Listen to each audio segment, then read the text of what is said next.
गुरुब्रह्मा गुरुविष्णुः गुरुदेवो महेश्वरः गुरुः साक्षात् परब्रह्म तस्मै श्री गुरवे नमः।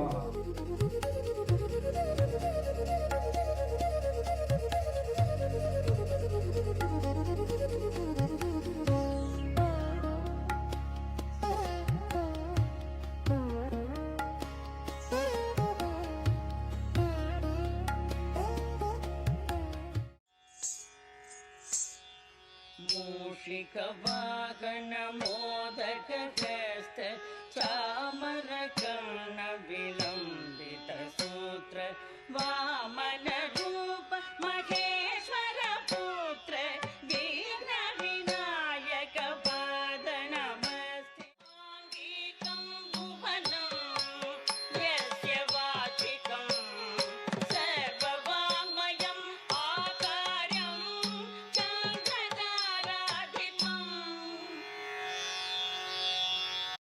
ಬಸವಣ್ಣನವರು ಈ ಬೆಳಕಿನ ಮಹತ್ವವನ್ನು ತಮ್ಮ ಒಂದು ಅಮೃತವಾಣಿಯಲ್ಲಿ ಎಷ್ಟು ಸುಂದರವಾಗಿ ಚಿತ್ರಿಸಿದ್ದಾರೆ ನೋಡಿ. ಜ್ಞಾನದ ಬಲದಿಂದ ಅಜ್ಞಾನದ ಕೇಡು ನೋಡಯ್ಯ, ಜ್ಯೋತಿಯ ಬಲದಿಂದ ತಮಂದದ ಕೇಡು ನೋಡಯ್ಯ, ಸತ್ಯದ ಬಲದಿಂದ ಅಸತ್ಯದ ಕೇಡು ನೋಡಯ್ಯ, ಪರುಷದ ಬಲದಿಂದ ಅವಲೋಹದ ಕೇಡು ನೋಡಯ್ಯ, ಕೂಡಲ ಸಂಗನ ಶರಣರ ಅನುಭಾವದ ಬಲದಿಂದ ಎನ್ನ ಭವದ ಕೇಡು ನೋಡಯ್ಯ. ಈಗ ಜ್ಞಾನದ ಸಂಕೇತವಾದ ಜ್ಯೋತಿಯನ್ನು ಬೆಳಗಿಸುವ ಸಮಯ.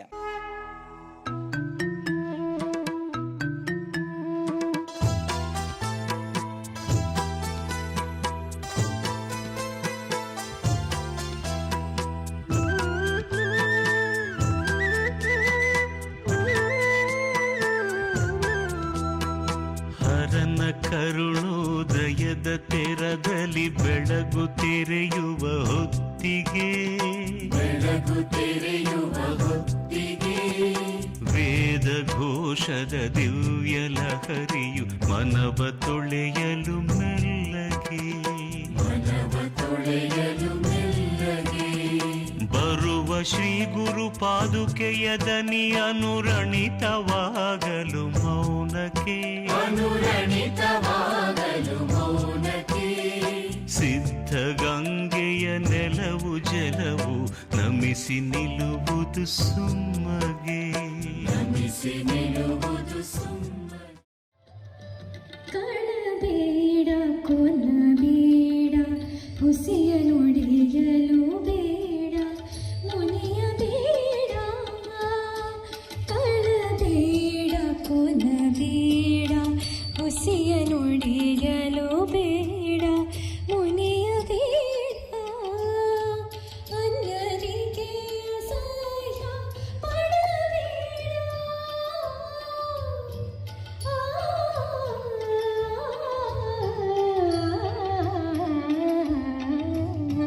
ಕಳಬೇಡ ಕೊಲಬೇಡ ಹುಸಿಯ ನುಡಿಯಲು ಬೇಡ ಮುನಿಯಬೇಡ.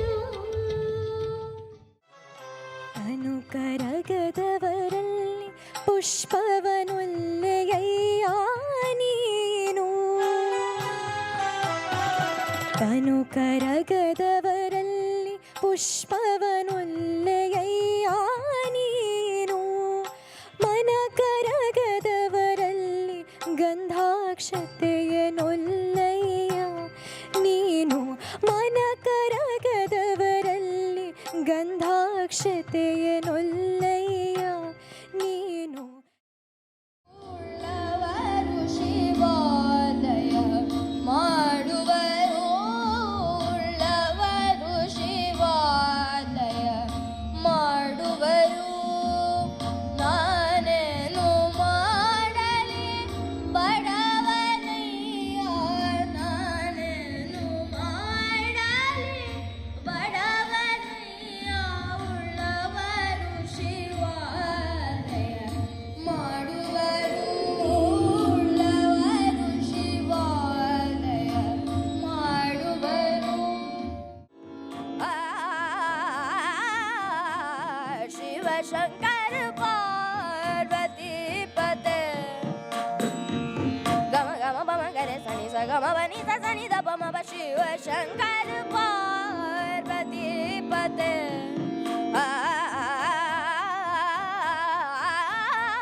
ಶಿವ ಶಂಕರ ಪಾರ್ವತಿ ಪತೆ ಗಮ ಗಮ ಬದ ಬಮ ಬ ಗಮ ಗಮ ಬನಿ ಬಮ ಬ ಗಮ ಗಮ ಮ ಬಮ ಬ ಬನಿ ಬನಿ ನಿ ಸರಿ ಸ ಗ ರೆ ಸರಿ ರೆ ಸರಿ ದ ಸರಿ ದ ಬಮ ಗಮ ಗಮ ಗ ರೆ ಸ ಶಿವ ಶಂಕರ ಪಾರ್ವತಿ ಪತೆ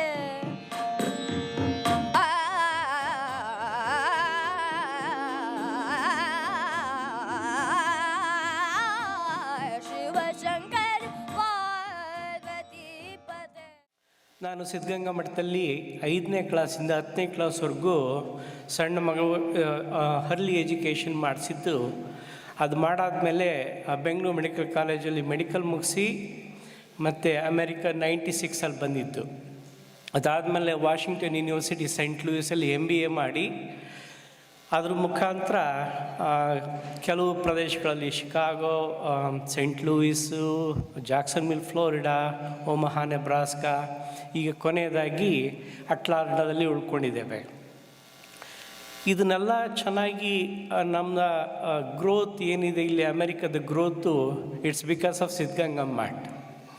ನಾನೊಬ್ಬನೇ ಅಷ್ಟೇ ಅಲ್ಲ, ನಮ್ಮ 5 ಜನ ಅಣ್ಣದಿರು ಕೂಡ ಮಠದಲ್ಲೇ ಓದಿದ್ದು ಬೆಳೆದಿದ್ದು. ನಿಮಗೆಲ್ಲ ತಿಳಿದಿರೋ ಹಾಗೆ ಎಲ್ಲ ತುಂಬ ಜನರು ಸಿದ್ಧಗಂಗಾ ಮಠದಲ್ಲಿ ಓದಿದ್ದೀರಾ, ಅದ್ರ ಬಗ್ಗೆ ಕೇಳಿದ್ದೀರಾ, ಅಲ್ಲಿ ಹೋಗಿ ನೋಡಿದ್ದೀರಾ. ಆದರೆ I lived they, so I enjoyed the life in Siddhganga Math. The reason why I am bringing up this is some of the cultural values that Siddhganga Math has put in me has helped me to grow. And because of that, I always owe something back to Siddhganga Math. Having this in the background, about 3 years ago, we started this SMAUSA.org. So if you type in, you will get all the information. Basically, it's an organization that has a mission and a vision. So that basically what we do, we don't take a whole lot of donation and give it to MUT. We focus on a pipeline of creating some talented kids among everybody there. So see if you can commit 3 to 4 hours. You can take membership. We do have an official board. We do have the membership. It is very nominal. And again, we are not asking for a lot of funds, but we are asking for your time commitment, that you are willing to teach those kids who have, and then give those kids a chance to succeed. And that's all we are asking for. SMAUSA.org. ಅನುಭವ ಮಂಟಪ ಅಂದರೆ ಒಂದು ಆಧ್ಯಾತ್ಮಿಕ ಪರಿವರ್ತನೆಯ ಪಯಣ, A spiritual journey. ಅಮೇರಿಕಾದಂತಹ ದೂರದ ನಾಡಿನಲ್ಲಿ ಬದುಕುತ್ತಿದ್ದರೂ ಬಸವ ತತ್ವ, ವಚನ ಸಾಹಿತ್ಯ ಮತ್ತು ಶರಣರ ಚಿಂತನೆಗಳಿಂದ ನಾವು ದೂರವಾಗಬಾರದು. ಹಾಗೂ ನಮ್ಮ ಮಕ್ಕಳಿಗೂ ನಮ್ಮ ಸಂಸ್ಕೃತಿ, ನಮ್ಮ ಬೇರುಗಳು ಮತ್ತು ನಮ್ಮ ಆಧ್ಯಾತ್ಮಿಕ ಪರಂಪರೆಯನ್ನು ಪರಿಚಯವಾಗಬೇಕು ಎಂಬ ಆಶಯದೊಂದಿಗೆ ಕಳೆದ 1 ವರ್ಷದ ಹಿಂದೆ ನಾವು ಕೆಲವರು ಸ್ನೇಹಿತರು ಸೇರಿಕೊಂಡು ಅನುಭವ ಮಂಟಪವನ್ನು ಪ್ರಾರಂಭಿಸಿದೆವು. ಪ್ರತಿ ತಿಂಗಳು ಸರದಿಯಂತೆ ಒಬ್ಬೊಬ್ಬರ ಮನೆಯಲ್ಲಿ ಸೇರಿ ಗುರುಲಿಂಗ ಜಂಗಮರ ತತ್ವ ವಿಚಾರಗಳು, ಭಕ್ತಿ ಪ್ರಧಾನವಾದ ಸಂಗೀತ, ರುದ್ರಾಭಿಷೇಕ, ಅಷ್ಟಾವರಣ, ಷಟ್ಸ್ಥಳ ಮತ್ತು ಸಿದ್ಧಾಂತ ಶಿಖಾಮಣಿ ಗ್ರಂಥಗಳ ಒಳಗೊಂಡ ಪ್ರವಚನಗಳನ್ನು ಹಮ್ಮಿಕೊಳ್ಳಲಾಗಿತ್ತು. ಈ 1 ವರ್ಷದ ಪ್ರಯಾಣದಲ್ಲಿ ಸಹಕರಿಸಿದ ಎಲ್ಲ ಸ್ನೇಹಜೀವಿ ಬಂಧುಗಳಿಗೆ ಹೃತ್ಪೂರ್ವಕ ಕೃತಜ್ಞತೆಗಳು. 12ನೇ ತಿಂಗಳ ಈ ಕಾರ್ಯಕ್ರಮವು ಶ್ರೀ ಸಿದ್ಧಲಿಂಗ ಮಹಾಸ್ವಾಮಿಗಳ ಸಮ್ಮುಖದಲ್ಲಿ ಅವರ ಆಶೀರ್ವಾದಗಳೊಂದಿಗೆ ನಡೆಯುತ್ತಿರುವುದು ನಮ್ಮೆಲ್ಲರ ಪರಮ ಪುಣ್ಯವೇ ಆಗಿದೆ. ಶ್ರೀಗಳ ಆಶೀರ್ವಾದದಿಂದ ಈ ಅನುಭವ ಮಂಟಪ ಇನ್ನಷ್ಟು ಜನರಿಗೆ ತಲುಪಿ ಬಸವ ತತ್ವದ ಬೆಳಕನ್ನು ಹರಡಲಿ ಎಂದು ನಾವೆಲ್ಲರೂ ಪ್ರಾರ್ಥಿಸುತ್ತೇವೆ. ಪರಮಪೂಜ್ಯ ಶ್ರೀಗಳ ಚರಣಗಳಿಗೆ ನಮ್ಮ ಅನಂತ ಪ್ರಣಾಮಗಳು. ವಿಶ್ವಗುರು ಬಸವಣ್ಣನವರು ತಮ್ಮ ಒಂದು ಅಮೃತ ವಚನದಲ್ಲಿ ಹೀಗೆ ಹೇಳಿದ್ದಾರೆ: ಕರಿಯ ನಿತ್ತಡೆ ಒಲ್ಲೆ, ಸಿರಿಯ ನಿತ್ತಡೆ ಒಲ್ಲೆ, ಇರಿದಪ್ಪ ರಾಜ್ಯವನಿತ್ತಡೆ ಒಲ್ಲೆ, ನಿಮ್ಮ ಶರಣರ ಸುಳ್ನುಡಿಯ ಒಂದರೆಗಳಿಗೆ ಇತ್ತಡೆ, ನಿಮ್ಮ ನಿತ್ತೇ ಕಾಣ ಕೂಡಲ ಸಂಗಮ ದೇವ.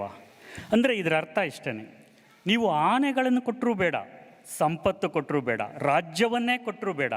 ಇದರ ಬದಲು ಶರಣರ ಒಂದು ಅರೆಗಳಿಗೆಯ ಮಾತು ಸಿಕ್ಕರೆ ಸಾಕು, ಅದೇ ಪರಮಾತ್ಮನ ಸಾಕ್ಷಾತ್ಕಾರ ಎಂಬುದು ಬಸವಣ್ಣನವರ ಭಾವ. ಇಂದು ನಮ್ಮ ಪುಣ್ಯದ ಫಲ ಆ ಶರಣರ ಅಮೃತವಾಣಿ ಆಲಿಸುವ ಪವಿತ್ರಗಳಿಗೆ ನಮಗೆ ಒದಗಿ ಬಂದಿದೆ. ಶ್ರೀ ಶ್ರೀ ಶಿವಕುಮಾರ ಮಹಾಸ್ವಾಮಿಗಳ ಕರಕಮಲ ಸಂಜಾತರಾದ ಕರುಣಾಮಯಿ ಶ್ರೀಮನ್ ನಿರಂಜನ ಪ್ರಣವ ಸ್ವರೂಪಿಗಳಾದ ಶ್ರೀ ಶ್ರೀ ಸಿದ್ಧಲಿಂಗ ಮಹಾಸ್ವಾಮಿಗಳು ಇಂದು ನಮ್ಮ ಮಧ್ಯೆ ವಿರಾಜಮಾನರಾಗಿದ್ದಾರೆ.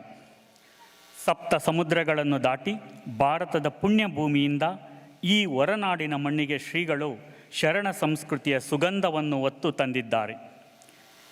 ಇದು ನಮ್ಮ ಜೀವಮಾನದ ಪರಮ ಸುದಿನ. ಶ್ರೀಗಳ ಶ್ರೀಮುಖದಿಂದ ಹೊರಡುವ ಪ್ರತಿಯೊಂದು ಮಾತು ನಮ್ಮ ಭವಬಂಧನಗಳನ್ನು ತೊಳೆಯುವ ಪವಿತ್ರ ಗಂಗೆ.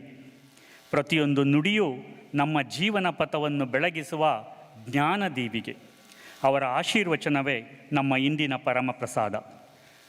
ಪರಮ ಪೂಜ್ಯ ಶ್ರೀ ಶ್ರೀ ಸಿದ್ಧಲಿಂಗ ಮಹಾಸ್ವಾಮಿಗಳು ತಾವು ತಮ್ಮ ಅಮೃತವಾಣಿಯಿಂದ ನಮ್ಮನ್ನು ಆಶೀರ್ವದಿಸಬೇಕೆಂದು, ಆಶೀರ್ವಚನದ ಮೂಲಕ ನಮಗೆ ಮಾರ್ಗದರ್ಶನ ನೀಡಬೇಕೆಂದು ಭಕ್ತಿಪೂರ್ವಕವಾಗಿ ಪ್ರಾರ್ಥಿಸುತ್ತೇವೆ. ಬಸವಣ್ಣನವರನ್ನು ಭಕ್ತಿಪೂರ್ವಕವಾಗಿ ಸ್ಮರಣೆಗೈತ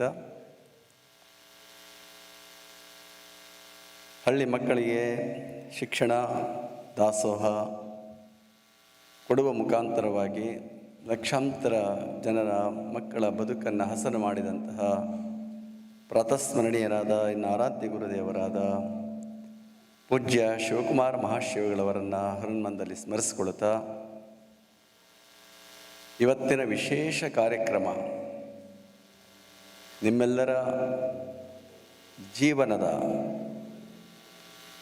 ಸ್ಮರಣೀಯವಾಗಿರುವಂತಹ ಸ್ಮರಿಸಬೇಕಾಗಿರುವಂತಹ ತಾಯಂದಿರ ದಿನದ ಸಂದರ್ಭದಲ್ಲಿ ಎಲ್ಲ ತಾಯಂದಿರಿಗೂ ಕೂಡ ನಾನು ಧನ್ಯವಾದಗಳನ್ನು ಅರ್ಪಿಸುತ್ತಾ ಶ್ರೀಮಠದ ಹಳೆಯ ವಿದ್ಯಾರ್ಥಿಯಾದ ಶ್ರೀ ನಾಗಣ್ಣನವರೇ, ಶ್ರೀಮಠದವರೇ ಆದಂತಹ ಮೂರ್ತಿಯವರೇ, ಕಳೆದ 12 ತಿಂಗಳುಗಳಿಂದ ಇಲ್ಲಿ ಅನುಭವ ಮಂಟಪವನ್ನು ಸ್ಥಾಪಿಸಿ ನಿರಂತರವಾಗಿ ನಡೆಸಿಕೊಂಡು ಬರ್ತಾ ಇರುವಂತಹ ವೀರೇಶ್ರವರೇ, ಈ ಕಾರ್ಯಕ್ರಮವನ್ನು ಆಯೋಜಿಸಿರುವ ಸ್ವಾಮಿ ಹರೀಶ್ ಮತ್ತಿತರ ಅವರ ಎಲ್ಲ ಸ್ನೇಹಿತ ಬಂಧುಗಳೇ, ಎಲ್ಲ ಆತ್ಮೀಯರೇ, ತಾಯಂದಿರೇ, ಪ್ರೀತಿಯ ಮಕ್ಕಳೇ, ಇಂದು ನಾವೆಲ್ಲರೂ ಕೂಡ ಪರಮ ಪೂಜ್ಯ ಶಿವಕುಮಾರ ಮಹಾಶಿವಗಳವರ ಹಾಗೂ ಜಗತ್ತು ಕಂಡಂತಹ ವಿಶ್ವ ವಿಭೂತಿಗಳ ಸಾಲಿನಲ್ಲಿ ಅತ್ಯಂತ ಸ್ಮರಣೀಯರಾಗಿರುವ ಜಗಜ್ಯೋತಿ ಬಸವೇಶ್ವರರ ಜಯಂತಿಯ ಪವಿತ್ರ ಮಂಗಳ ಸಮಾರಂಭದಲ್ಲಿ ನಾವೆಲ್ಲ ಪಾಲ್ಗೊಂಡಿರುವಂತಹ ಅವರು. ಎಲ್ಲಿಯ ಭಾರತ, ಎಲ್ಲಿಯ ಅಮೇರಿಕ, ಎಲ್ಲಿಯ ಕರ್ನಾಟಕ, ಎಲ್ಲಿಯ ಕ್ಯಾಲಿಫೋರ್ನಿಯಾ ಅಂತ ಪ್ರಶ್ನೆ ಹಾಕ್ಕೊಂಡ್ರೆ ಅವೇನು ದೂರ ಅಲ್ಲ.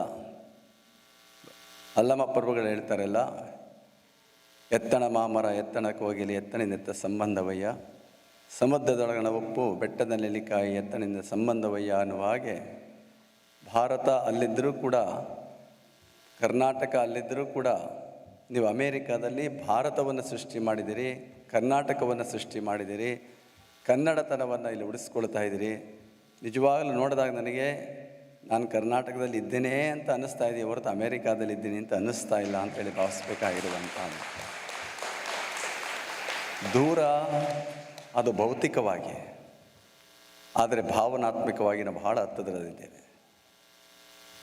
ಒಂದು ಸುಭಾಷಿತ ಇದೆ, ದೂರಸ್ಥೋಪಿನ ದೂರಸ್ಥಃ ಇದು ಹೃದಯ ಸ್ಥಿತಃ, ಸಮೀಪಸ್ಥೋಪಿನ ಸಮೀಪಸ್ಥಃ ಇದು ಹೃದಯೇನ ಸ್ಥಿತಃ ಅಂತ ಹೇಳ್ತಾರೆ. ಬಹಳ ಒಳ್ಳೆಯ ಮಾತು, ಸುಭಾಷಿತ ಇದು. ನಾವು ಅಂದ್ಕೊಳ್ತಾ ಇರ್ತೀವಿ ದೂರದಲ್ಲಿದ್ದರೂ ಕೂಡ ಅವ್ರು ನಮ್ಮ ಹೃದಯದಲ್ಲಿದ್ದರೆ ಅವ್ರ ಹತ್ರದಲ್ಲಿದ್ದ ಹಾಗೆ, ನಮ್ಮ ಪಕ್ಕದಲ್ಲೇ ಇದ್ದರೂ ಕೂಡ ನಮ್ಮ ಮನಸ್ಸಿನಲ್ಲಿ ನಮ್ಮ ಹೃದಯದಲ್ಲಿದ್ದೇ ಹೋದರೆ ಅವರು ಬಹಳ ದೂರ ಇದ್ದ ಹಾಗೆ ಅಂತೇಳಿ ಕವಿ ಹೇಳ್ತಾರಲ್ಲ, ಎಷ್ಟು ಕಷ್ಟವು ಹತ್ತಿರದಲ್ಲಿದ್ದರೂ ದೂರ ನಿಲ್ಲುವೆವು ನಮ್ಮ ಅಹಮ್ಮಿನ ಕೋಣೆಯೊಳಗೆ ಅಂತೇಳಿ. ಆದರೆ ನೀವು ಅಮೇರಿಕಾದಲ್ಲಿ ಎಷ್ಟು ದೂರದಲ್ಲಿದ್ದರೂ ಕೂಡ, ಎಷ್ಟೇ ದೂರದಲ್ಲಿದ್ದರೂ ಕೂಡ ನಾವೆಲ್ಲ ಹತ್ತಿರದಲ್ಲಿದ್ದೇವೆ, ಪ್ರೀತಿಯಿಂದ ಅಭಿಮಾನದಿಂದ ಅನ್ನುವ ಭಾವನೆಯೊಂದಿಗೆ ನೀವೆಲ್ಲ ಇಲ್ಲಿ ಸಮಾವೇಶಗೊಂಡಿರುವಂಥದ್ದು ನನಗೆ ಅತ್ಯಂತ ಸಂತೋಷ ಮತ್ತು ಆನಂದವನ್ನು ಉಂಟು ಮಾಡಿರುವಂತಹದ್ದು. ಇವತ್ತು ನಮ್ಮ ಪರಮ ಪೂಜ್ಯ ಶಿವಕುಮಾರ ಮಹರ್ಷಿಗಳವರ ಸಂಸ್ಮರಣೆಯ ಪವಿತ್ರ ಕಾರ್ಯದ ಜೊತೆಗೆ ಮೊದಲು ಅವರಿಗೆ ಒಂದು ಪ್ರೇರಣೆ ನೀಡಿದಂತಹ ಅಥವಾ ನಮ್ಮ ಕರ್ನಾಟಕದಲ್ಲೇ ಒಂದು ಬಹುದೊಡ್ಡ ಬದಲಾವಣೆ ಕ್ರಾಂತಿಯನ್ನು ತರೋದಕ್ಕೆ ಮೂಲ ಪ್ರೇರಣೆಯಾಗಿರುವಂತಹವರು ಅಂದರೆ ಅದು ಬಸವಣ್ಣನವರು ಅಂತ ಹೇಳಬೇಕಾಗಿರುವಂಥದ್ದು. ಇವತ್ತು ನಮ್ಮ ಕರ್ನಾಟಕದಲ್ಲಿ ಏನಾದರೂ ಎಲ್ಲ ಮಠಗಳು ಕೂಡ ಒಂದು ದಾಸೋಹ ಕಾಯಕದ ತತ್ವವನ್ನು ಅಳವಡಿಸಿಕೊಂಡು ಜನಮುಖಿಯಾದ ಸಾಮಾಜಿಕವಾದ ಸೇವಾ ಕಾರ್ಯಗಳನ್ನು ಮಾಡ್ತಾ ಇದ್ದಾವೆ ಅಂತಂದರೆ ಅದಕ್ಕೆ ಮೂಲ ಪ್ರೇರಣೆ ಯಾರಪ್ಪ ಅಂದರೆ 12ನೇ ಶತಮಾನದ ಬಸವಣ್ಣನವರು ಅನ್ನೋದನ್ನು ನಾವೆಲ್ಲ ಇಲ್ಲಿ ಇವತ್ತು ನೆನೆಸ್ಕೊಳ್ಬೇಕಾಗಿರುವಂತಹದ್ದು. ಆ ಹಿನ್ನೆಲೆಯಲ್ಲಿ ಇವತ್ತು ನಾವು ಮೊದಲು ಬಸವಣ್ಣನವರನ್ನು ಸ್ಮರಿಸ್ಕೊಳ್ಬೇಕಾಗಿದೆ. ಮಹಾತ್ಮರಂ ನೆನೆಯುವುದೇ ಘನಮುಕ್ತಿ ಪದಂ ಶಿವಾದವ ಅನ್ನುವ ಒಂದು ಮಾತಿದೆ. ಮಹಾತ್ಮರನ್ನು ನೆನೆಸಿಕೊಳ್ಳುವಂತಹದ್ದೇ ನಮ್ಮ ಜೀವನದ ಅತ್ಯಂತ ಮುಖ್ಯವಾಗಿರುವಂತಹ ಒಂದು ಸಂದರ್ಭ ಆಗಿದೆ. ಹಾಗೆ ಅಂತಹ ಮಹಾತ್ಮರ ಸಂಸ್ಮರಣೆಯ ಪವಿತ್ರ ಕಾರ್ಯಕ್ರಮ ಇಲ್ಲಿ ಜರುಗ್ತಾ ಇರುವಂಥದ್ದು. ಬಸವಣ್ಣನವರು ಯಾವುದೇ ಒಂದು ವರ್ಗ, ಒಂದು ವರ್ಣ, ಒಂದು ಸಮಾಜ, ಒಂದು ಭಾಷೆಗೆ ಸೀಮಿತವಾದಂತಹ ಅವರಲ್ಲ. ಅವರು ಇಡೀ ಜಗತ್ತಿಗೆ ಸೀಮಿತವಾದಂತಹ ವ್ಯಕ್ತಿಗಳು. ಏಕೆ ನಮ್ಮ ಸುಭಾಷಿತದಲ್ಲಿ ಅಯಂ ನಿಜ ಪರೋವೇತಿ ಗಣನಾ ಲಘುಚೇತಸಾಂ ಉದಾರ ಚರಿತಾನಾಂತು ವಸುಧೈವ ಕುಟುಂಬಕಂ ಅನ್ನುವಂತಹ ಒಂದು ಮಾತಿದೆ. ಯಾರು ವಿಶ್ವವನ್ನು ಪ್ರೀತಿಸ್ತಾರೆ ಅಂದರೆ ವಿಶ್ವವೇ ನನ್ನದು ಅನ್ನುವ ಭಾವನೆಯನ್ನು ಇಟ್ಟುಕೊಂಡು ಪ್ರೀತಿಸುವಂತಹವರು ವಿಶ್ವ ಕುಟುಂಬಿಗಳಾಗ್ತಾರೆ. ಅಯಂ ನಿಜ ಪರೋವೇತಿ ಗಣನಾ ಲಘುಚೇತಸ. ಸಣ್ಣ ಮನಸ್ಸಿನವರೇನಪ್ಪ ಇವು ನಮ್ಮವ ಇಷ್ಟವೇ ಭಾವನೆಯನ್ನು ಇಟ್ಕೊಂಡಂತಹ ಅವರು ಸಂಕುಚಿತವಾದ ಭಾವನೆಗಳನ್ನು ಇಟ್ಟುಕೊಂಡು ಅಷ್ಟರಲ್ಲೇ ಬದುಕುವಂತಹವರಾಗ್ತಾರೆ. ಆದರೆ ಬಸವಣ್ಣವರು ಹೇಳಿದಾಗೆ ಅವರ ವಚನವೇ ಇದೆ, ಇವನಾರವ ಇವನಾರವ ಇವನಾರವನೆಂದೆನಿಸದಿರಯ್ಯ, ಇವನಮ್ಮವ ಇವನಮ್ಮವ ಇವನಮ್ಮವನೆಂದೆನಿಸಯ್ಯ, ಕೂಡಲ ಸಂಗಮ ದೇವ ನಿಮ್ಮ ಮನೆಯ ಮಗನೆಂದೆನಿಸಯ್ಯ ಅನ್ನುವ ಮಾತಿದೆಯಲ್ಲ, ಅದು ಯಾರಿಗೆ ಅನ್ವಯಿಸ್ತದೆ ಅಂತಂದರೆ ಬಸವಣ್ಣನವರಿಗೆ ಅನ್ವಯಿಸುವಂತಹ ಒಂದು ವಚನ ಅಂತ ಹೇಳಬೇಕಾಗಿರುವಂತಹ. ಹಾಗೆ ಇಡೀ ಪ್ರಪಂಚದ ಎಲ್ಲ ಜನರೂ ಕೂಡ ಎಲ್ಲ ಜನರಿಗೆ ಬೇಕಾದಂಥ ಎಲ್ಲ ವಿಚಾರಗಳನ್ನು ಕೊಟ್ಟಂತಹ ಮಹಾ ವ್ಯಕ್ತಿಗಳು ಜಗಜ್ಯೋತಿ ಬಸವೇಶ್ವರರಾಗಿರುವಂತಹ ಅವರು. ಹಾಗೆ ಇವತ್ತು ಬಸವಣ್ಣನವರು ನಮಗೆ ಏನೆಲ್ಲ ಕಲಿಸಿಕೊಟ್ಟು ಹೋಗಿರುವಂತಹ ಅವರು. ನಮ್ಮ ಬದುಕನ್ನು ಹೇಗೆ ರೂಪಿಸಿಕೊಳ್ಬೇಕು, ನಮ್ಮ ಜೀವನವನ್ನು ಹೇಗೆ ನಡೆಸಿಕೊಳ್ಬೇಕು, ನಮ್ಮ ಮಾತುಗಳನ್ನು ಹೇಗೆ ಆಡಬೇಕು, ಇನ್ನೊಬ್ಬರನ್ನು ಹೇಗೆ ನೋಡಬೇಕು ಅನ್ನುವಂತಹ ಹಲವಾರು ವಿಚಾರಗಳನ್ನು ತಮ್ಮ ಬದುಕಿನ ಜೀವನದ ಅಳವಡಿಸಿಕೊಂಡು ಅದನ್ನು ನಮಗೆ ತೋರಿಸಿಕೊಟ್ಟಿರುವಂತಹ ಅವರು. ಯಾವತ್ತೂ ಕೂಡ ಉಪದೇಶ ಮಾಡಿದಂತಹವರೆಲ್ಲ ಆಚರಿಸಿಕೊಂಡು ಬದುಕಿದಂತಹವರಾಗಿದ್ದಾರೆ. ಜನಪದದಲ್ಲಿ ಒಂದು ಮಾತು ಹೇಳ್ತಾರೆ, ನಡೆ ಕಲಿಸಿದ ಬಸವ, ನುಡಿ ಕಲಿಸಿದ ಬಸವ, ಉಣ ಕಲಿಸಿದ ಬಸವ, ಉಡ ಕಲಿಸಿದ ಬಸವ, ಬದುಕು ಕಲಿಸಿದ ಬಸವ ಅನ್ನುವ ಮಾತನ್ನು ಬಸವಣ್ಣನವರ ಕುರಿತು ಹೇಳಿರುವಂತಹ ಜನಪದದ ಮಾತಿದೆ. ಬಸವಣ್ಣನವರು ನಮಗೆ ಮಾತನಾಡುವಂಥದ್ದನ್ನು ಕಲಿಸ್ಕೊಟ್ಟಿದ್ದಾರೆ, ಹೇಗೆ ನಡೆಯಬೇಕು ಅನ್ನೋದನ್ನು ಕಲಿಸ್ಕೊಟ್ಟಿದ್ದಾರೆ, ಹೇಗೆ ನಾವು ನಗಬೇಕು ಅನ್ನೋದನ್ನು ಹೇಳ್ಕೊಟ್ಟಿದ್ದಾರಂತೆ. ನಗಬೇಕಂತ ಮನುಷ್ಯ, ನಗುವುದು ನುಡಿಯುವುದು ಸುಮ್ಮಾನ ಹಮ್ಮು ಬಿಮ್ಮಾಗಿರನೇ ಕೈಯ ಶಿವಶರಣರನ್ನೇ ನಗುತ್ತಿರಬೇಕು ಅನ್ನುವಂತಹ ಮಾತನ್ನು ಹೇಳ್ಕೊಟ್ಟಿದ್ದಾರೆ. ಅಳಬೇಕಂತೆ ಕಷ್ಟ ಬಂದಾಗ, ಯಾಕೆಂದರೆ ಅನಿವಾರ್ಯ ಆದಾಗ ಎಲೆವೋತ ಅಳುಕಂಡ್ಯಾ ಅಂತ ಹೇಳಿ ಆ ಪ್ರಶ್ನೆಯನ್ನು ಮಾಡ್ತಾರೆ. ಹಾಗೆ ಯಾವ ಸಂದರ್ಭದಲ್ಲಿ ಅಳಬೇಕು, ಯಾವ ಸಂದರ್ಭದಲ್ಲಿ ನಗಬೇಕು, ನಮ್ಮ ನುಡಿ ಹೇಗಿರಬೇಕು, ನಮ್ಮ ನಡೆ ಹೇಗಿರಬೇಕು ಅನ್ನುವಂತಹ ಎಲ್ಲ ವಿಚಾರಗಳನ್ನು ಕೂಡ ಬಸವಣ್ಣನವರು ತಮ್ಮ ಬದುಕಿನಲ್ಲಿ ಅಳವಡಿಸಿಕೊಂಡು ತೋರಿಸಿಕೊಟ್ಟಿರುವಂತಹ ಅವರು. ಬಸವಣ್ಣನವರ ಪರಿವರ್ತನೆ ಹೇಗಪ್ಪ ಅಂತಂದರೆ, ಅವರು ಒಂದು ಉದಾಹರಣೆಯನ್ನು ಚಿಂತಾಮಣಿ ಎನ್ನುವಂತಹ ಅನುಭಾವಿಗಳೊಂದು ಮಾತನ್ನು ಹೇಳ್ತಾರೆ. ರಾವಣನನ್ನು ಕೊಂದು ವಿಭೀಷಣನನ್ನು ಪಟ್ಟಾಭಿಷೇಕ ಮಾಡುವಂಥದ್ದಲ್ಲ, ರಾವಣನನ್ನೇ ವಿಭೀಷಣನನ್ನಾಗಿ ಪರಿವರ್ತಿಸುವಂಥ ಕೆಲಸ ಇದೆಯಲ್ಲ, ಅದು ಬಸವಣ್ಣನವರು ಮಾಡಿದಂಥ ಕೆಲಸ ಅನ್ನುವ ಮಾತನ್ನು ಹೇಳ್ತಾರೆ. ಬಸವಣ್ಣ ಅಂತಂದರೆ ನಮಗೊಂದು ಕನ್ನಡಿ ಇದ್ದ ಹಾಗೆ, ನಮಗೆ ಬಸವಣ್ಣ ಅಂತಂದರೆ ಒಂದು ಮಾರ್ಗ ಇದ್ದ ಹಾಗೆ, ಒಂದು ಪಥ ಅಂತೇಳಿ ಭಾವಿಸ್ಬೇಕಾಗಿದೆ. ಈ ಮೂರನ್ನು ನೀವು ಗಮನಿಸ್ಕೊಳ್ಬೇಕು. ಬಸವಣ್ಣ ಅಂದರೆ ಒಂದು ಬೆಳಕು. ಮನುಷ್ಯ ಯಾವಾಗಲೂ ಕೂಡ ಬದುಕಬೇಕಾದ್ರೆ ಬೆಳಕಿರಲೇಬೇಕಾಗ್ತದಂತೆ. ಬೆಳಕಿನಲ್ಲೇ ಬದುಕೋದಕ್ಕೆ ಸಂತೋಷ ಪಡ್ತಾನೆ ಹೊರತು ಕತ್ತಲೆಯಲ್ಲಿ ಯಾರೂ ಬದುಕೋದಕ್ಕೆ ಇಷ್ಟಪಡೋದಿಲ್ಲ.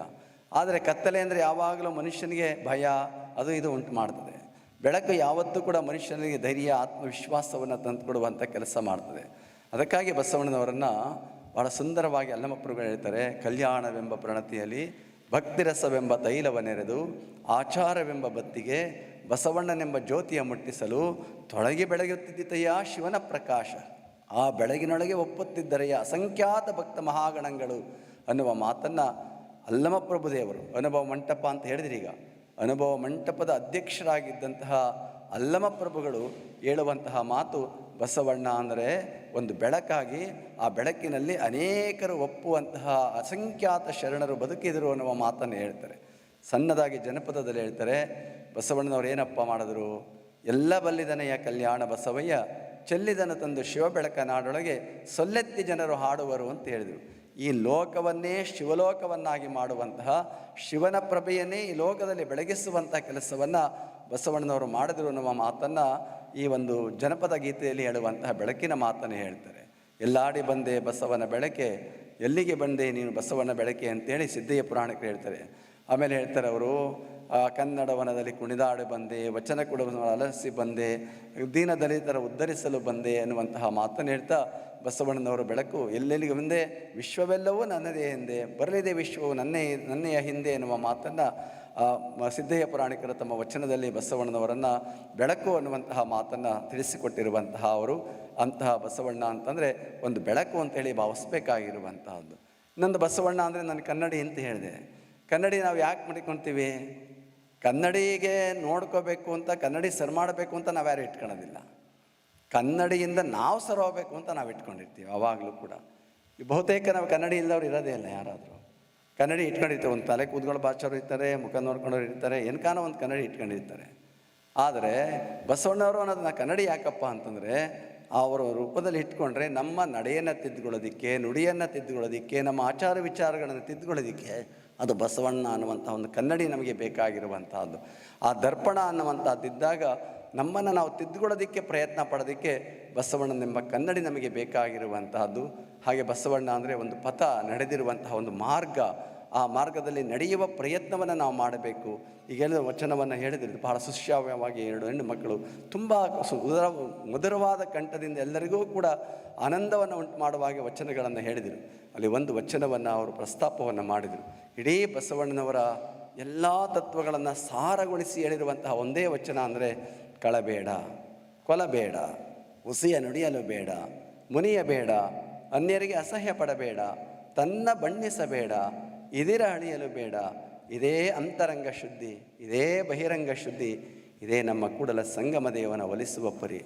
ಈ ಸಪ್ತ ಸೂತ್ರಗಳು ಯಾವ ಧರ್ಮದಲ್ಲಿ ಇದೆ? ಎಲ್ಲ ಧರ್ಮದಲ್ಲಿ ಇರುವಂತಹ ಸಾರವೇ ಇದೇ ಆಗಿರುವಂತಹದ್ದು. ಯಾರೂ ಕೂಡ ಕಾಯ ವಾಚ ಮನಸ್ಸ ತ್ರಿಕರಣ ಶುದ್ಧಿಯನ್ನು ಹೊಂದಬೇಕು ಅಂತಂದರೆ ಈ ಸಪ್ತ ಸೂತ್ರಗಳನ್ನು ಬದುಕಿನಲ್ಲಿ ಅಳವಡಿಸಿಕೊಳ್ಳುವಂಥ ಪ್ರಯತ್ನ ಮಾಡಬೇಕು. ಅಷ್ಟೇ ಅಲ್ಲ, ಅವ್ರು ಹೇಳ್ತಾರೆ inner purity and external purity. ಆಮೇಲೆ this is the way to please the God ಅನ್ನುವಂತಹ ಮಾತನ್ನು. ಅಂದರೆ ಇದೊಂದು ಮಾರ್ಗ. ಈ ಮಾರ್ಗದಲ್ಲಿ ನಡೆದಾಗ ನಾವು, ಈ ಪಥದಲ್ಲಿ ನಡೆದಾಗ ನಾವು ಶುದ್ಧವಾಗ್ತೇವೆ, ನಮ್ಮ ಒಳವರೆಗೂ ಶುದ್ಧವಾಗ್ತದೆ. ಅಷ್ಟೇ ಅಲ್ಲ, ದೇವರಿಗೆ ಪ್ರಿಯವಾಗುವಂತಹ ಒಂದು ಮಾರ್ಗ ಆಗ್ತದೆ ಎನ್ನುವಂತಹ ಮಾತನ್ನು ಈ ಸರಳವಾದಂತಹ 7 ಮಾತುಗಳಲ್ಲಿ ಬಸವಣ್ಣನವರು ನಮಗೆ ತಿಳಿಸಿದ್ದಾರೆ. ಅವರ ನುಡಿದರೆ ಮುತ್ತಿನ ಹಾರದಂತಿರಬೇಕು, ನುಡಿದರೆ ಮಾಣಿಕ್ಯದ ದೀಪ್ತಿಯಂತಿರಬೇಕು, ನುಡಿದರೆ ಲಿಂಗ ಮೆಚ್ಚಿ ಅಹುದಹುದೆನಬೇಕು, ನುಡಿಯೊಳಗಾಗಿ ನಡೆಯದಿದ್ದರೆ ಎಂತುಲಿವ ಕೂಡಲ ಸಂಗಮ ದೇವನೇ. ಅಂದರೆ ಅವ್ರು ಹೇಳುವಂತಹದ್ದು ನುಡಿ ಬಹಳ ಚೆನ್ನಾಗಿರಬೇಕು, ನಡೆ ಮಾತ್ರ ಇರಬಾರ್ದು ಅಂತಲ್ಲ. ನಿಮ್ಮ ನುಡಿ ಎಷ್ಟು ಸುಂದರವಾಗಿರ್ತದೋ ನಿಮ್ಮ ನಡೆ ಅಷ್ಟಕ್ಕಿಂತಲೂ ಸುಂದರವಾಗಿರಬೇಕು ಅಂತ ಹೇಳ್ತಾರೆ. ನಮ್ಮಲ್ಲಿ ಏನಾಗಿದೆ ಅಂದರೆ ನುಡಿಗೆ ಬಹಳಷ್ಟು ಒತ್ತು ಕೊಡ್ತೇವೆ, ನಡೆಗೆ ಮಾತ್ರ ಬಹಳಷ್ಟು ಕಡಿಮೆ ಕೊಡ್ತೇವೆ. ನಮ್ಮ ಕುಮಾರ ನಿಜಗುಂಡ್ರು ಅಂತ ಹೇಳಿದರು, ನುಡಿ ಮಾತ್ರ ಮೈಲುದ್ದ, ನಡೆ ಮಾತ್ರ ಚೋಟುದ್ದ ಅಂತ ಹೇಳ್ತಾಯಿದ್ರು. ನಾವು ನುಡಿಯೋದು ಬಹಳಷ್ಟು ದೂರವಾಗಿ ನೀರು ಮಾತನಾಡ್ತೀವಂತೆ, ಆದರೆ ಅದನ್ನು ಅಳವಡಿಸ್ಕೊಳ್ಳುವಂಥ ತುಂಬ ಕಡಿಮೆ ಇರ್ತದೆ. ಬಸವಣ್ಣವ್ರದ್ದು ಹಾಗಲ್ಲ. ನೀವು ನುಡಿ ಎಷ್ಟಿದೆಯೋ ನಡೆಯೂ ಕೂಡ ಅಷ್ಟೇ ಮುಖ್ಯವಾಗಿರುವಂಥದ್ದು. ನಡೆ ನುಡಿಯಲ್ಲಿ ಭೇದ ಇರಬಾರ್ದು. ಭಕ್ತಿ ಸುಭಾಷೆಯ ನುಡಿಯ ನುಡಿವೆ, ನುಡಿಯೊಳಗೆ ನಡೆಯ ಪೂರೈಸುವೆ, ಮೇಲೆ ತೂಗುವ ತ್ರಾಸು ಕಟ್ಟಳೆ ನಿಮ್ಮ ಕೈಯಲ್ಲಿ, ಒಂದು ಜವೆ ಕೊರತೆಯಾದರೆ ನನ್ನದ್ದಿ ನೀನು ಎದ್ದು ಹೋಗ ಕೂಡಲ ಸಂಗಮ ದೇವ. ದೇವರಿಗೆ ಒಂದು ಸವಾಲನ್ನು ಹಾಕ್ತಾರೆ ಬಸವಣ್ಣವರು. ನೀನು ನನಗೆ ಒಂದು ತಕ್ಕಡಿ ಕೊಟ್ಟಿದೆಯಾ, ತಕ್ಕಡಿಯೊಳಗೆ ಒಂದು ಕಡೆ ನಡೆ, ಮತ್ತೊಂದು ಕಡೆ ನುಡಿ. ಈ ಎರಡರಲ್ಲಿ ಒಂದು ಜವೆ, ಒಂದು ಗೋಧಿ ಕಾಳಿನಷ್ಟು ವ್ಯತ್ಯಾಸವಾದರೂ ಕೂಡ ಏನನ್ನದ್ದಿ ನೀನು ಎದ್ದು ಹೋಗಿ ಕೂಡಲ ಸಂಗಮ ದೇವ ಅಂತೇಳಿ ದೇವರಿಗೆ ಒಂದು ಸವಾಲು ಹಾಕುವಂತಹ ಪ್ರಶ್ನೆಯನ್ನು ಮಾಡ್ತಾರೆ. ಹಾಗೆ ಅವರ ವಚನಗಳು ಇವತ್ತು ನಮಗೆ ಯಾವತ್ತೂ ಕೂಡ ಬೆಳಕಾಗಿರುವಂತಹವುಗಳು, ಒಂದು ದರ್ಪಣದಂತೆ ನಮಗೆ ಮುನ್ನಡೆಸುವಂತಹವುಗಳು. ಅಷ್ಟೇ ಅಲ್ಲ, ಅದು ನಡೆದಾಗ ನಮ್ಮ ಜೀವನ ಹಸನಾಗುವಂಥ ಕೆಲಸ ಆಗ್ತದೆ. ಅದರ ಜೊತೆಗೆ ಬಸವಣ್ಣವರು ಸುಧಾರಿಸಿದಂಥ ಒಂದು ದೊಡ್ಡ ಒಂದು ಸುಧಾರಣೆ ಅಂದರೆ ಮಹಿಳೆಯರಿಗೆ ಒಂದು ಪ್ರಾತಿನಿಧ್ಯವನ್ನು ಕೊಟ್ಟಂತಹದ್ದು, ಸ್ಥಾನಮಾನವನ್ನು ಕೊಟ್ಟಂತಹದ್ದು ಇಡೀ ಜಗತ್ತಿನಲ್ಲಿ ನಾವು ಎಲ್ಲೂ ಕಾಣೋದಕ್ಕೆ ಸಾಧ್ಯ ಆಗೋದಿಲ್ಲ. ಇವತ್ತು ಹೆಣ್ಣು ಮಕ್ಕಳಿಗೆ ಎಲ್ಲ ಕ್ಷೇತ್ರದಲ್ಲಿದೆ. ಇವತ್ತು ಆರ್ಥಿಕ ಕ್ಷೇತ್ರದಲ್ಲಿದೆ, ಸಾಮಾಜಿಕ ಕ್ಷೇತ್ರದಲ್ಲಿದೆ, ರಾಜಕೀಯ ಕ್ಷೇತ್ರದಲ್ಲಿದೆ, ಎಲ್ಲ ಅವಕಾಶಗಳನ್ನು ಕೊಟ್ಟಿದ್ದಾರೆ. ಆದರೆ ಒಂದು ಕ್ಷೇತ್ರ ತಿಳ್ಕೊಳ್ಳಿ, ಧಾರ್ಮಿಕ ಕ್ಷೇತ್ರದಲ್ಲಿಯೂ ಕೂಡ ಪುರುಷನಷ್ಟೇ ಸಮಾನವಾದ ಸಂಸ್ಕಾರ ಕೊಡುವಂತಹ ಒಂದೇ ಒಂದು ಕಾಲ ಅಂದರೆ ಅದು 12ನೇ ಶತಮಾನದ ಬಸವಣ್ಣನವರು ಅಂತೇಳಿ ಎಲ್ಲ ಸ್ಮರಿಸಬೇಕಾಗಿರುವಂಥದ್ದು. ಅವರ ಆ ಒಂದು ಸ್ತ್ರೀ ಪುರುಷ ಅನ್ನೋ ಭೇದವನ್ನು ದೂರ ಮಾಡಿ ಎಲ್ಲರಿಗೂ ಸಮಾನ. ನೋಡಿ, ಒಂದು ಮಾತನ್ನು ಹೇಳ್ತಾರೆ, ಮಲೆ ಮುಡಿ ಬಂದರೆ ಹೆಣ್ಣೆಂಬರು, ಗಡ್ಡ ಮೀಸೆ ಬಂದರೆ ಗಂಡೆಂಬರು, ನಡುವ ಸುಳಿಯುವ ಆತ್ಮ ಹೆಣ್ಣು ಅಲ್ಲ ಗಂಡು ಅಲ್ಲ ಕಾಣ ರಾಮನಾಥ ಅನ್ನುವಂತಹ ಮಾತಿದೆ. ಹಾಗೆ ಇವತ್ತು ಹೆಣ್ಣು ಬೇರೆಯಲ್ಲ ಗಂಡು ಬೇರೆಯಲ್ಲ, ಇಬ್ಬರು ಸಮಾನ ಅನ್ನುವಂತಹ ತತ್ವವನ್ನು ಜಗತ್ತಿಗೆ ಬಿತ್ತರಿಸಿದಂಥ ಒಂದು ಕಾಲ ಅಂದರೆ ಅದು 12ನೇ ಶತಮಾನದ ಬಸವಣ್ಣನವರು ಅಂತ ಹೇಳಬೇಕಾಗಿದೆ. ಅದೇ ಅನುಭವ ಮಂಟಪ ಕೊಟ್ಟಂಥ ದೊಡ್ಡ ಕೊಡುಗೆ ಅಂತೇಳಿ. ಅನುಭವ ಮಂಟಪದಲ್ಲಿ ಎಲ್ಲರೂ ಇರ್ತಾಯಿದ್ರು, ಪ್ರತಿಯೊಂದು ಕಾಯಕ ಮಾಡೋರು ಇರ್ತಾಯಿದ್ರು, ಹೆಣ್ಣು ಮಕ್ಕಳು ಇರ್ತಾಯಿದ್ರು. ಎಲ್ಲರೂ ತಮ್ಮ ತಮ್ಮ ವಿಚಾರಗಳನ್ನು ಮುಕ್ತವಾಗಿ ಹಂಚಿಕೊಳ್ತಾ ಇದ್ದರು. ಹಂಚಿಕೊಳ್ಳೋದ್ರ ಜೊತೆಗೆ ಯಾರೋ ಇನ್ನೊಬ್ಬರನ್ನ ಅವರನ್ನು ಖಂಡಿಸಬೇಕಾದ್ರೆ ಖಂಡಿಸ್ತಾ ಇದ್ದರು, ಒಪ್ಪಿಕೊಳ್ಳುವಂಥ ವಿಚಾರ ಸ್ವೀಕಾರ ಮಾಡ್ತಾಯಿದ್ರು. ಈ ಚಿಂತನೆಗಳನ್ನು ಮಾಡುವಂಥದ್ದೇ ಅದು ಅನುಭವ ಮಂಟಪ ಅಂತೇಳಿ ಕರೆಸ್ಕೊಳ್ಳುವಂತಹದ್ದು. ಅನೇಕ 33 ವಚನಕಾರ್ತಿಯರಾಗಿ ಹೋದರು. ಇವತ್ತೆಲ್ಲ ನೀವು ತಾಯಂದಿರು ಬಹಳ ಸಂಖ್ಯೆಯಲ್ಲಿ ಇರುವಂತಹ ಅವರು. ಯಾಕೆಂದರೆ ತಾಯಂದಿರ ಸ್ಥಾನ ಬಹಳ ದೊಡ್ಡ. ಈಗಾಗಲೇ ತಾಯಂದಿರ ದಿನ ಬರ್ತಾ ಇದೆ, ಮುಂದಿನ ಮಾತನಾಡ್ತೀನಿ. ಹಾಗೆ 12ನೇ ಶತಮಾನದಲ್ಲಿ ಎಂಥ ತಾಯಂದಿರಿದ್ದರು ಅಂತಂದರೆ, ಬಸವಣ್ಣನವರಿಗಿಂತಲೂ ಕೂಡ ಮುಂದೆ ಹೋದಂಥ ನೀಲಾಂಬಿಕಾ ತಾಯಿ, ಆಯ್ದಕ್ಕಿ ಮಾರಯ್ಯನಿಗಿಂತಲೂ ಕೂಡ ಮುಂದೆ ಹೋದಂಥ ಆಯ್ದಕ್ಕಿ ಲಕ್ಕಮ್ಮ ಅಂತ ಇದ್ಕೊಂಡು, ಮೋಳಿಗೆ ಮಹಾದೇವಯ್ಯನಿಗಿಂತಲೂ ಮೋಳಿಗೆ ಮಹಾದೇವಮ್ಮ ಮುಂದೆ ಹೋದಂಥ ಅವಳು. ಅಕ್ಕ ಮಹಾದೇವಿ ಇಡೀ ಶರಣ ಸಂಕುಲಕ್ಕೆ ಶಿಖರಪ್ರಾಯವಾದಂತಹ ಅವಳು. ಅದರ ಜೊತೆಗೆ ಸತ್ಯಕ್ಕ ಅನ್ನುವಂತಹ ಒಬ್ಬ ಶರಣೆ. ಸುಳೆ ಸಂಕವೇ, ಒಬ್ಬರಲ್ಲ ಇಬ್ಬರಲ್ಲ, ಅನೇಕ ದುಗ್ಗಳೆ, ಅನೇಕ ಶರಣೆಯರು ಇವತ್ತು ಪುರುಷರಿಗಿಂತಲೂ ಕೂಡ ಹೆಚ್ಚಿನ ಸಾಧನೆಯನ್ನು ಮಾಡಿದಂತಹ ಒಂದು ಗೌರವಕ್ಕೆ ಪಾತ್ರರಾದಂತಹ ಒಂದು ಸ್ಥಿತಿಯಲ್ಲಿ ನಾವು ಕಾಣೋದಕ್ಕೆ ಸಾಧ್ಯ ಆಗುವಂತಹದ್ದು. ಅಂತಹ ಅನೇಕ ತಾಯಂದಿರನ್ನು ಇವತ್ತು ನಾವು ಸ್ಮರಣೆ ಮಾಡಿಕೊಳ್ಬೇಕು. ಒಬ್ಬ ಸತ್ಯಕ್ಕ ಅನ್ನುವಂಥ ತಾಯಿ. ಸತ್ಯಕ್ಕನ ಕಾಯಕ ಯಾವುದಪ್ಪ ಅಂದರೆ ಕಸ ಗುಡಿಸೋದು, ಬೀದಿಯ ಕಸವನ್ನು ಗುಡಿಸುವಂಥದ್ದು. ಇದು ಸ್ಕ್ಯಾವೆಂಜರ್ ಅಂತ ಏನು ಕರೀತಾರಲ್ಲ, ಬಂದು ಕೆಲಸ ಮಾಡೋದು, ಕಸ ಗುಡಿಸೋ ಕೆಲಸವನ್ನು ತಾಯಿ ಮಾಡ್ತಾ ಇದ್ಲು.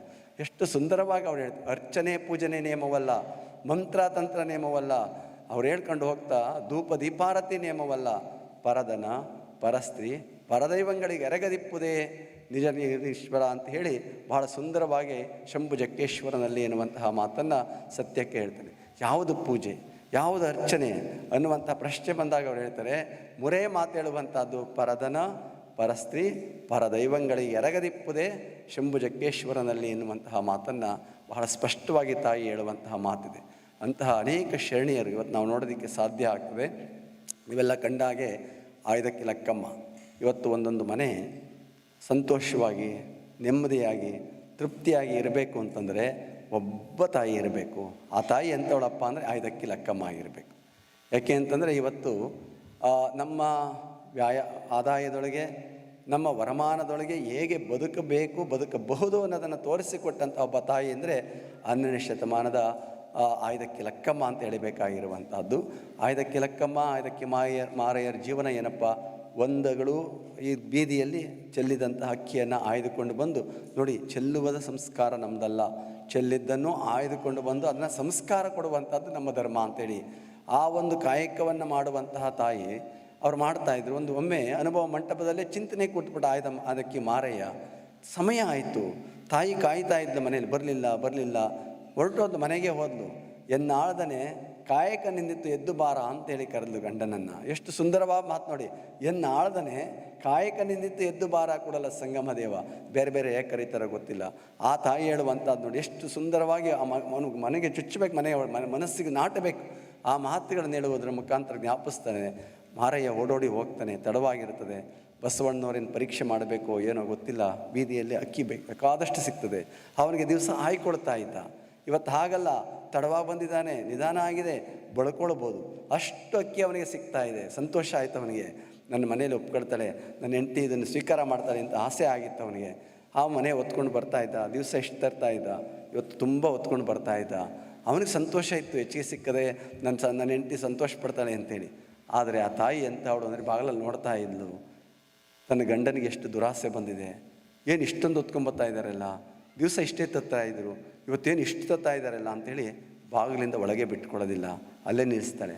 ಆಸೆ ಎಂಬುದು ಅರಸಿಂಗಲ್ಲದೆ ಶಿವಭಕ್ತರಿಗೆ ಉಂಟೇಲೆಯ, ಈ ಸಖಿ ಆಸೆ ನಿಮಗೇಕೆ ಅಂತ ಹೇಳಿ ತಾಯಿ ಏನು ಮಾಡ್ತಾಳೆ, ಗಂಡನನ್ನು ಎಚ್ಚರಿಸ್ತಾಳೆ, ಇದು ನಿನ್ನ ಕಾಯಕದ ಫಲ ಅಲ್ಲ, ಇದು ನಿನ್ನ ದುರಾಸೆಯ ಫಲ ಆಗಿರುವಂಥದ್ದು. ನಿನ್ನ ಕಾಯಕದಿಂದ ಎಷ್ಟು ತರ್ತಿದೆಯೋ ಅಷ್ಟು ಮಾತ್ರ ಅಂತ ತೆಗೆದುಕೊಳ್ತೀನಿ, ಮಿಕ್ಕಿದ್ದು ನಮ್ಮದಲ್ಲ, ಅಲ್ಲೇ ಸುರಿದು ಬಾ ಅಂತೇಳಿ ತನ್ನ ಗಂಡನನ್ನು ಎಚ್ಚರಿಸಿ ಹಿಂದಕ್ಕೆ ಕಳಿಸುವಂಥ ಒಬ್ಬ ತಾಯಿ ಇದ್ದಳು ಅಂತಂದರೆ ಅದು ಆಯ್ದಕ್ಕೆ ಲಕ್ಕಮ್ಮ ಅಂತ ಹೇಳಬೇಕಾಗಿರುವಂಥದ್ದು. ಬಸವ ಜಯಂತಿಯ ಪವಿತ್ರ ಕಾರ್ಯಕ್ರಮದ ಜೊತೆಗೆ ನಮ್ಮ ಪರಮ ಪೂಜ್ಯ ಶಿವಕುಮಾರ ಮಹರ್ಷಿಗಳವರ ಸ್ಮರಣೆಯನ್ನು ಮಾಡ್ತಾಯಿದೆ. ಇವತ್ತು ಮಠ ಅಂದರೆ ಒಂದು ಸೇವಾ ಕೇಂದ್ರ ಆಗಿರುವಂಥದ್ದು. ಇವತ್ತು ನೀವೆಲ್ಲ ಮೋದಿಯವರನ್ನು ಮೋದಿ ಅಂದರೆ ಇವರೆಲ್ಲ ಎಮ್ ಸಿ ಮೋದಿ ನಿಮಗೆ ಭಾಳ ಜನಕ್ಕೆ ಗೊತ್ತಿದೆಯಲ್ಲ ಗೊತ್ತಿಲ್ಲ, ಕಣ್ಣಿನ ನೇತ್ರ ತಜ್ಞರಾಗಿದ್ದಂತಹ ಅವರವರು. ಭಾಳಷ್ಟು ಕಾಲದಲ್ಲಿ ಆ ಕಾಲದಲ್ಲಿ ಅವರು ಭಾಳ ವರ್ಷಗಳ ಹಿಂದೆ ಈ ಒಂದು ಕಣ್ಣಿನ ಶಸ್ತ್ರಚಿಕಿತ್ಸೆಯನ್ನು ಹಳ್ಳಿಗೆ ಹೋಗಿ ಮಾಡಿದಂತಹ ಅವರು, ಶಿಬಿರಗಳನ್ನು ಮಾಡಿ ಹಳ್ಳಿಯಲ್ಲೇ ಕಣ್ಣಿನ ಚಿಕಿತ್ಸೆಯನ್ನು ಮಾಡಿದಂತಹ ಅವರು ಡಾಕ್ಟರ್ ಎಮ್ ಸಿ ಮೋದಿ ಅಂತೇಳಿ ಕರೆಸ್ಕೊಂಡಿರುವಂತಹ ಅವರು. ಅವರೊಂದು ಮಾತು ಹೇಳ್ತಾ ಇದ್ದರು ನಮ್ಮ ಪರಮ ಪೂಜ್ಯರ ಬಗ್ಗೆ. ಮಠ ಅಂದರೆ ಸಿದ್ಧಗಂಗಾ ಮಠ, ಸ್ವಾಮಿಗಳು ಅಂದರೆ ಶಿವಕುಮಾರ ಸ್ವಾಮಿಗಳು ಅನ್ನೋ ಮಾತನ್ನು ಡಾಕ್ಟರ್ ಎಮ್ ಸಿ ಮೋದಿಯವರು ಹೇಳ್ತಾಯಿದ್ರು. ಅದರಂತೆ ನಾನು ಹೇಳಬೇಕಾಗಿರುವಂಥದ್ದು, ಕರ್ನಾಟಕ ಅಂದರೆ ಮಠಗಳು, ಕರ್ನಾಟಕ ಮಠ ಅಂದರೆ ಸ್ವಾಮಿಗಳು ಅಂತ ಹೇಳಬೇಕಾಗಿದೆ. ನೀವು ಬೆಳಗಾವಿಯಿಂದ ಮೈಸೂರವರೆಗೆ ನೋಡ್ಕೊಂಡು ಬನ್ನಿ, ಇವೆಲ್ಲೇ ಮಠಗಳಿಗೆ ಹೋಗಿ ಯಾವುದೋ ಒಂದು ರೂಪದ ಸೇವೆ ನಡೆಕೊಂಡು ಬರ್ತಾ ಇದೆ. ಇವತ್ತು ನಾಗನೂರು ಮಠದಿಂದ ಸುತ್ತೂರು ಮಠಕ್ಕೆ ತೆಗೆದುಕೊಳ್ಳಿ, ಮಧ್ಯದಲ್ಲಿ ಎಷ್ಟೆಲ್ಲ ಮಠಗಳಿದೆ. ಪುಟ್ಟ ಮಠ ಇರ್ಬೋದು, ದೊಡ್ಡ ಮಠ ಇರ್ಬೋದು. ಮಠ ದೊಡ್ಡದು ಗಟ್ಟದ ಮಠ ಅಲ್ಲ, ಅಲ್ಲಿ ನಡೆಯುವ ಸೇವೆ ಅತ್ಯಂತ ಮುಖ್ಯವಾಗಿರುವಂಥದ್ದು. ಆ ಸಾಲಿನಲ್ಲಿ ನಿಲ್ಲುವಂತಹ ಬಹುದೊಡ್ಡ ಹೆಸರು ಅಂದರೆ ಅದು ಶಿವಕುಮಾರ ಮಹಾಸ್ವಾಮಿಗಳವರ ಹೆಸರು ಅಂತ ನಾವು ಹೇಳಬೇಕಾಗಿದೆ. ಲಕ್ಷಾಂತರ ಜನರ ಬದುಕಿಗೆ ಒಂದು ಬೆಳಕನ್ನು ತೋರಿಸಿದಂಥ ಅವರು ಶಿವಕುಮಾರ ಮಹಾಶಿವಗಳವರು ಅಂತೇಳಿ. ನೋಡಿ, ಕಾಳಿದಾಸನ ರಘುವಂಶ ಮಹಾಕಾವ್ಯ ಇದೆ. ಆ ಮಹಾಕಾವ್ಯದಲ್ಲಿ ಕಾಳಿದಾಸ ಆ ಕವಿಗಳ ವರ್ಣನೆಯನ್ನು ಮಾಡ್ಕೊಂಡು ಹೋಗ್ತಾನೆ. ಕವಿಗಳ ವರ್ಣನೆಯಲ್ಲ, ರಾಜರ ವರ್ಣನೆಯನ್ನು ಮಾಡ್ಕೊಂಡು ಹೋಗ್ತಾನೆ. ರಾಜರು ಹೇಗಿರ್ತಾ ಇದ್ರು, ಹೇಗೆ ರಾಜ್ಯಭಾರ ಮಾಡ್ತಾಯಿದ್ರು, ಪ್ರಜೆಗಳನ್ನು ಹೇಗೆ ನೋಡ್ಕೊಳ್ತಾ ಇದ್ರು ಅನ್ನುವಂತಹ ಮಾತನ್ನು ಹೇಳ್ತಾ, ಪ್ರಜಾನಾಂ ವಿನಯಾದಾನಾದ್ ರಕ್ಷಣಾದ್ ಭರಣಾದಪಿ ಸ ಪಿತರಸ್ತಾಸಾಂ ಕೇವಲಂ ಜನ್ಮಹೇತವಃ ಅಂತ ಒಂದು ಮಾತು ಹೇಳ್ತಾನೆ. ಅಂದರೆ ಅವ್ರ ರಾಜ್ಯವನ್ನು ಆಳ್ತಾ ಇದ್ದಂಥ ರಾಜರುಗಳು ಹೇಗಿದ್ರಪ್ಪ ಆ ರಾಜ್ಯದಲ್ಲಿ ಅಂದರೆ, ಆ ಪ್ರಜೆಗಳಿಗೆಲ್ಲ ತಂದೆ ತಾಯಿಗಳಂತೆ ಇರ್ತಾಯಿದ್ರು. ಮತ್ತು ಅವ್ರ ತಂದೆ ತಾಯಿಗಳೇನು, ಅವರ ಜನ್ಮಕ್ಕೆ ಮಾತ್ರ ಅವರ ಕಾರಣ ಆಗಿರ್ತಾಯಿದ್ರು. ರಾಜ ಅವರ ಜೀವನಕ್ಕೆ ಕಾರಣ ಆಗ್ತಾಯಿದ್ದ. ಅವರಿಗೆ ಶಿಕ್ಷಣ ಇರ್ಬೋದು, ರಕ್ಷಣೆ ಇರ್ಬೋದು, ಸಂಸ್ಕಾರ ಇರ್ಬೋದು, ಅವೆಲ್ಲವನ್ನು ಕೊಡುವಂತಹ ಅವನು ರಾಜನಾಗಿದ್ದ ಅಂಥೇಳಿ.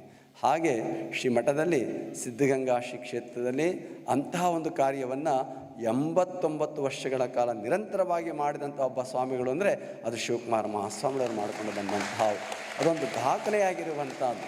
ಒಂದೇ ಕ್ಷೇತ್ರದಲ್ಲಿದ್ದು ಒಂದು ಧಾರ್ಮಿಕ ಕ್ಷೇತ್ರದ ನೇತೃತ್ವವನ್ನು ವಹಿಸಿ ಸುದೀರ್ಘವಾಗಿ 89 ವರ್ಷಗಳ ಕಾಲ ಸೇವೆಯನ್ನು ಸಲ್ಲಿಸಿದಂಥ ಒಂದು ಕೀರ್ತಿ ಅಂದರೆ ಅದು ಶಿವಕುಮಾರ ಮಹಾಶಿವಗಳವರಿಗೆ ಸಲ್ಲುವಂಥ ಕೆಲಸ ಆಗ್ತದೆ.